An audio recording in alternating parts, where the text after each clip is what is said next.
It's good to have you with us today. I'm Pat Kozak, and I'm a sister of St. Joseph from Cleveland.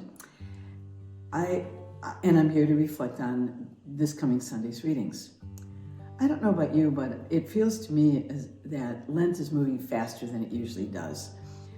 Lots of things going on, and I'm aware that this Sunday is the fifth Sunday of Lent, which means that the following week is Holy Week already. It feels as if I can't slow it down enough to pay attention to what's happening in my life. I don't know if that's similar to you.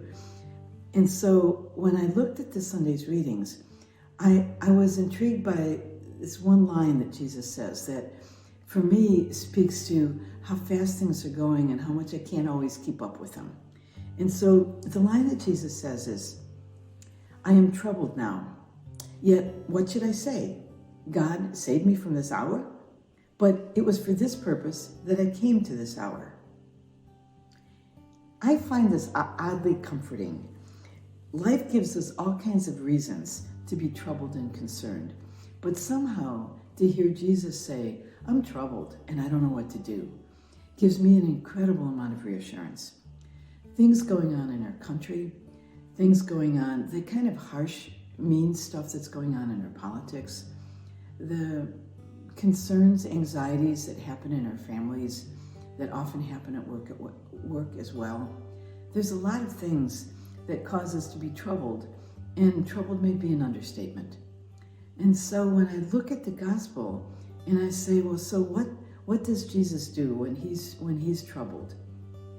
I'm taken with the fact that, first off, you and I are in good company, that we're not the only ones troubled, that Jesus, for as much as we like to think that he knew how to manage his life and make right choices, he can very honestly look at his disciples and say, "I'm troubled." So we're in good company, and we're aware of the fact that as he was holding the tensions around him, remember at this point in his life, it's right up against his last journey to Jerusalem, and he's there, and he feels the immediacy, the immediacy of the tensions around him. He begins to wonder, is my life going in the direction it's supposed to go in? Am I ready for what's next? And he says what we often want to say, "Get me out of here." Should I say to God, "Get me out of here, save me from this hour"? And then he catches himself and he says, no, it's for this hour that I'm here. This is the reason why I'm here, to enter into this hour, this moment. It's true for us as well, that wherever it is we find ourselves, whatever anxiety, tension, question, upset that we find ourselves in, it's where we're supposed to be. It's where we're needed. It's where we can make a difference. And so as we look around at the tensions and anxieties, we're asked to say, well, what difference do I make in this? How does my presence make a difference? And so when I look at the tensions around me, perhaps what I bring is calm. When I look at the impatience, the upset, the irritability, maybe what I bring is a joy. When I look at the fear-mongering in politics, maybe I bring a trust and a hope. When I look at the multiple experiences around, maybe I bring myself at its best. That is the best I can bring at that moment. Maybe that's how I make a difference. It's for this hour that we are here. It's for this moment. It's not to change life. You and I both know we can't fix anything anymore. We can only address it. We can hold it. We can tend to it. We can't fix it. And so we're meant to move into this moment, whatever it is, with a calm in the face of the frantic and the unpredictable, to act with kindness in the face of harshness, to respond with respect to another's need, to extend forgiveness to those who perhaps have hurt us, to offer justice and love in the face of hatred and racism and exclusion of all kinds. We're meant to bring our best self. We are here in this very moment of history because of what we can bring by our presence. Sunday's gospel ends with that piece about I'm troubled and here's what I bring to this moment. But it begins with a curious couple lines. Some Greeks have come to Jerusalem for the feast, and they go up to Philip and they say, we want to see Jesus. There's a part of me that wants to say, don't we all?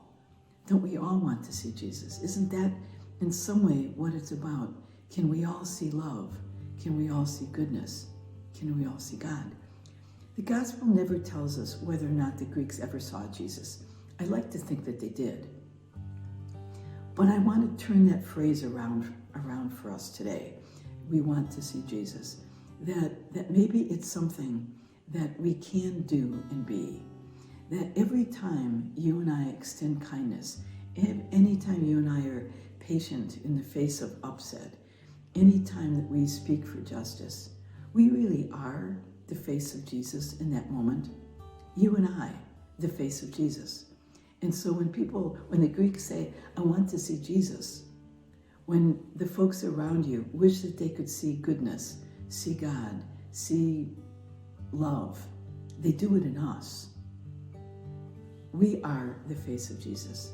And so these last couple weeks of Lent are an invitation to us to be that, to be love, to be kindness, to be compassion, to be justice, to be Jesus.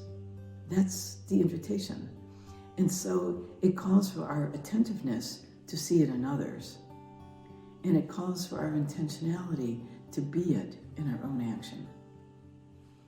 I would just invite you in these last couple weeks to pay attention that way, to be alert to how you really are, for as lofty as it may seem, you really are the presence of Jesus.